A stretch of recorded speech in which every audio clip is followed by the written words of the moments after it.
Helen's grandparents, David and Mary Keller, moved here from Virginia, Tuscumbia becoming a town. This 640 acres that David and Mary Keller purchased was an old self-sufficient plantation home for them with a lot of cotton raised here. The old pine floors still have some of the handmade nails in the pine floors today. Oh, wow. Now, nails were a big deal. Took up to 4 minutes to make a single nail. Jeez. They had a lot of English ivy growing all over the 640 acres, so that's why it was named Ivy Green.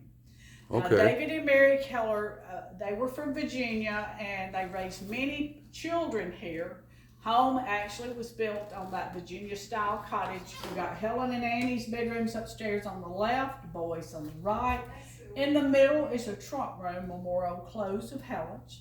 Your master bedroom right here is Helen's clothes, and some was her box. That bed, you're welcome to step there so you can see. Yep. That bed is 205 years old. Oh, the wow. The crazy quilt on the bed was made in 1884 by Aunt Elf. That was Captain Keller's older sister. Lordy. That's Helen at 13 over the fireplace. Okay. And Helen had two older siblings, James and Simpson, and she had two younger siblings. This is her youngest brother, Phillips Brooks Keller, on the dresser to the right. Wow. And her baby sister Mildred was 6 years younger than her. And her picture's out here. Jeez. This is Helen and Mildred older. Helen is sitting in a chair and Mildred is standing by her. Helen actually had been 5'7". Now we're gonna go back from the beginning when the grandparents, before I get everybody lost. In 1820, as the grandparents had raised at least 10 children here, is what I'm hearing. 2 remained in the home all of their lives. Helen's father, Arthur Keller, and a daughter, Evelyn. She never married. The museum room was her bedroom for many years. Helen's father, very educated, becomes a lawyer in Tuscumbia, editor and publisher of a weekly newspaper. Wow. Had become a captain in the Confederate 27th Cavalry. Pretty much everybody in the household called him Captain or Captain Keller. Sure. Now, by this time, we're talking 1870s. This town has grown very prominent out of Tuscumbia, Sheffield, Muscle Shoals, Florence. Tuscumbia is your oldest town, so it was booming at this time. Wow. First lawyers, first everything, first railroad. So we're down to 200 acres. The old office for the plantation over here had become a guest house. Slavery went away. His first wife, Sarah Simpson, had blessed him with 2 boys, James and Simpson. She died very young in 1877. 1 year later, in 1878, he marries Helen's mother, who is Kate Adams from Memphis, Tennessee. Miss Kate is direct, this is Helen's mother. She is direct descendants to John Adams, John Quincy Adams, number 2, number 6 president of the United States. Her father had been a brigadier general, and Miss Kate was 22 and Captain Keller was 42 when they married in 1878. The house is crowded. Wow. Keller takes the guest house next door. It becomes their bedroom for a few years. Daily in the house, having meals with the rest of the family. But that's why Helen was born in the little cottage. She was born June 27th, 1880, healthy and normal. Now Helen was already learning to say little words. Her mother swears that Helen could say words like Wawa at 6 months old. So at 19 months old, brain fever had struck and left Helen totally deaf and blind. Their doctors that's what it was. Acute congestion of the brain or stomach, more than likely. Our doctors today would call it scarlet fever. Oh, and it was wow. Year after year of taking Helen to many doctors. It's very confusing for a 19-month-old going totally deaf and blind. Helen does quit talking at that point. Growl, grunt, scream, she can't even hear that. It was terrifying for her, terrifying for her parents to watch her struggle. Day after day, new doctors, whenever one would come available in a new state or town, they'd get on a train and travel. Nothing could be done. Year after year, 5 years worth of that, and Helen is already spoilt rotten.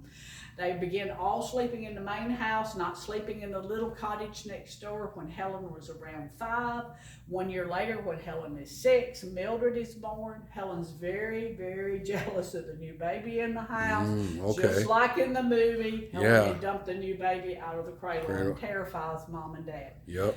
Off to a new doctor, this time in Baltimore, looking for help again for Helen. Still, that new doctor in Baltimore said there's still nothing any doctor can do for a deafblind person or a child. Take her to see a teacher of the deaf. Wow. They sent them to Washington to see Mr. Alexander Graham Bell, the inventor of our telephone, who was in teacher of the deaf. His wife was deaf. That's right. One of his students, his mom was deaf. I remember Give these that. parents a lot of encouragement not to give up on Helen. But we had to write to Perkins Institute for Blind in Boston, Massachusetts, but ask them about a teacher to come to you. And that's what they do. And Right. they hire Ann Sullivan right here, Miss Ann at age 20 when she come here. And little Helen was around 6.5 years old when she arrives here. Jeez. Now, Ann has her own story. Ann is legally blind with an eye disease called trachoma. It takes her years to open up and tell Helen this. Helen's mom and dad knew few of the sad details when they first hired her. But her childhood was on a filthy potato farm in Boston, Massachusetts, where her Irish immigrant parents had ended up working with a lot of immigrants on the potato farm. Horrible, nasty, unsanitary living conditions for all of the families. A lot of health problems for a lot of the families because of this. Annie's family, her being their firstborn child, eye infections at a very young age. By 5, eye disease called trachoma from filthy, nasty bacteria, and there was no money for medicine.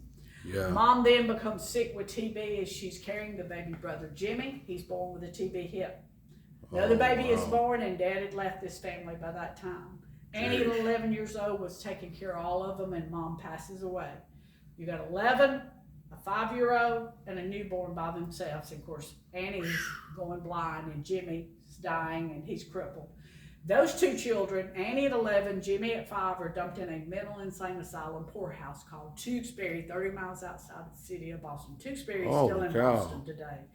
Now, the newborn was taken in by some of the potato farmer families. Now, in the mental insane asylum poorhouse, 3 months later, Annie loses her baby brother there. Horrible memories of Jimmy. Annie, please don't leave me. When we going home, and does it hurt to die? This 11-year-old remembers that at age 20 as she comes here. It shows her sitting on that bed having horrible memories of losing that brother. Now, Annie was at the Tewksbury Mental Insane Asylum for 3 more years. At 14, a building health inspector had showed up. Somebody reported them for the filth. And she watches that gentleman, walks up to him before he leaves, practically at his feet. Sir, please help get me out of here. I want to learn to read. I want to go to school. 14 years old begging. He gets her out of there, qualified to go to the Perkins Institute for Blind. Half of her vision she'd lost by this time.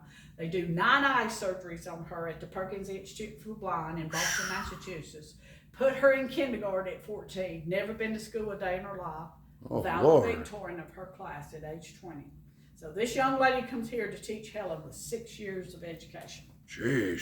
Very bright herself. Now, the people at the mental insane asylum, Tewksbury Poorhouse, told this 14-year-old, when you leave here, don't ever tell anybody you ever lived in this place. Her name's on the Tewksbury building today because Ann Sullivan helped change the culture worldwide at Helen's side. Right. It's pretty amazing.